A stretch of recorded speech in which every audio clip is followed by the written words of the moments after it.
Hi everyone, my name is Deandra Rodriguez, and today I'll be talking about international business ethics.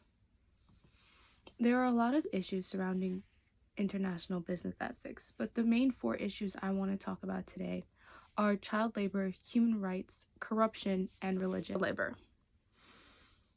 Child labor has been around the United States since the time of the 13 colonies, when it was essential for children to work on their parents' farms, and boys were expected to learn a trade, so they would go into their apprenticeship years between the ages of 10 and 14. But then again, this was normal. The lifespan was also a lot shorter at the time.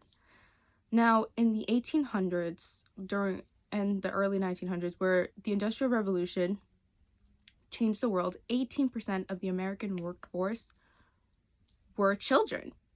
Then again, this was also a norm. Children would have to work in order to support their families, especially since a lot of families that came to the United States around that time were immigrants, and they came from poor countries such as the potato famine when all the Irish came. Now, with that being said, these children were expected to work. There are a lot of pop culture that reflects on children working, such as the Broadway musical Newsies, which is on Disney Plus. If anyone wants to watch it, it's a great watch. And it really shows the true story, actually, of when the Newsboys of New York went on strike against Joseph Pulitzer and other newspaper publishers and created their own union in order for fair pay, which they weren't getting. And if you actually have watched it, you would know that their youngest character is about 9 to 10 years old, who had to quit school to work as a newsboy in order to support his family with his older brother.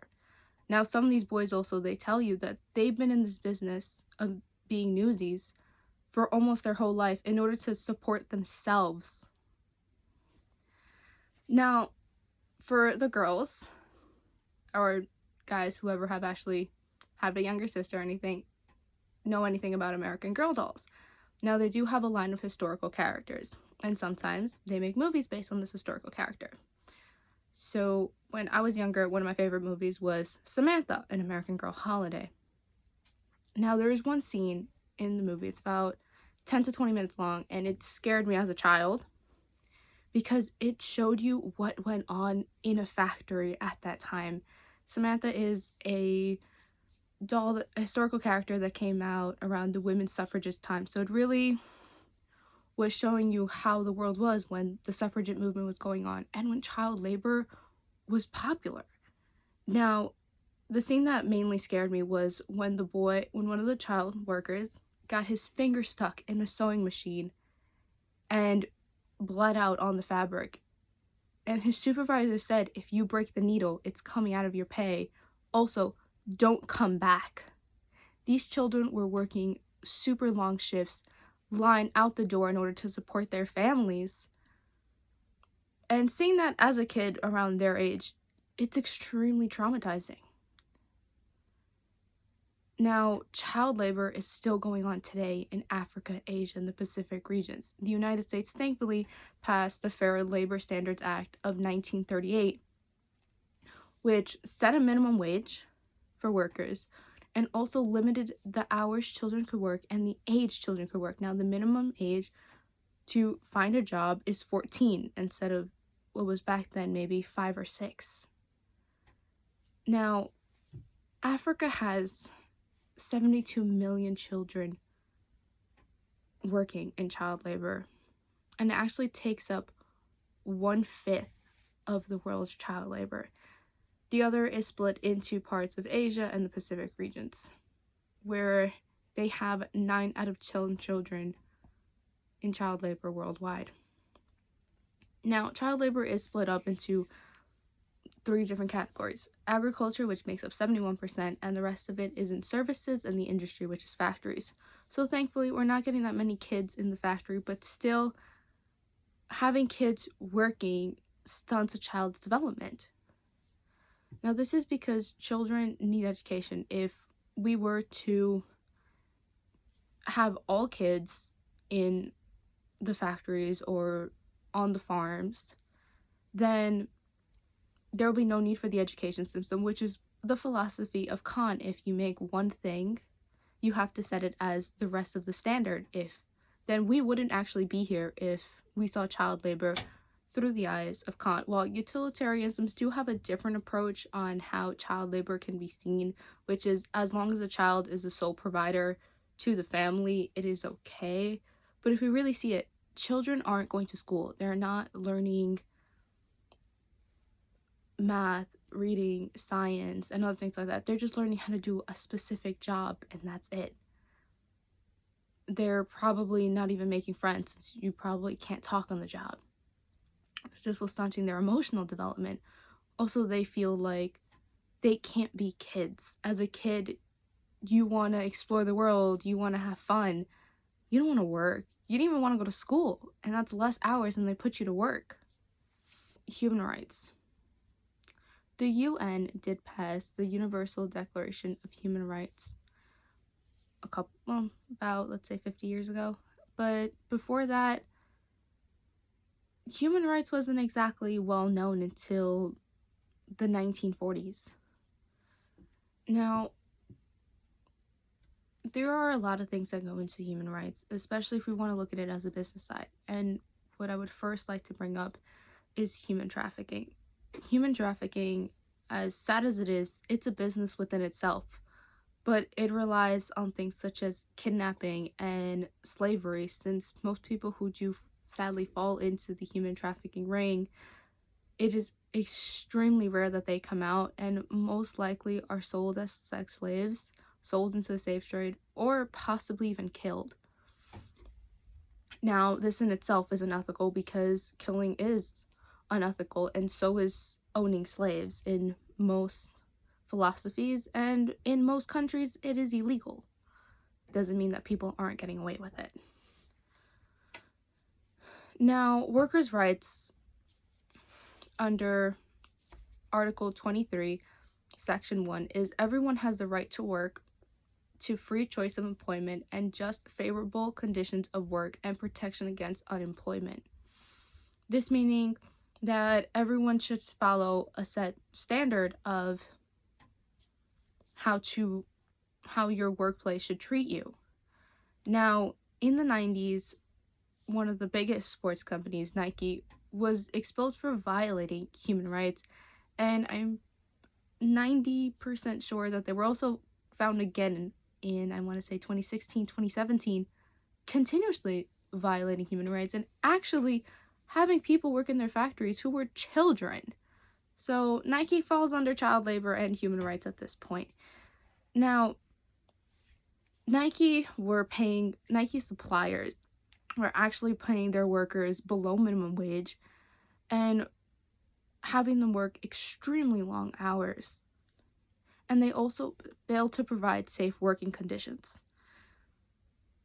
In 2017, Nike would also no longer let Workers' Right Consortium access its factories in order to check labor standards, meaning that they had something to hide. Now, workers' rights don't only include the factories, it also includes gender equality and LGBTQ rights. A lot of people do discriminate against your gender, your race, and sometimes what you identify as, which is against human rights, especially since human rights mainly wants everyone to be treated the same and have equal opportunities, which at times isn't a thing.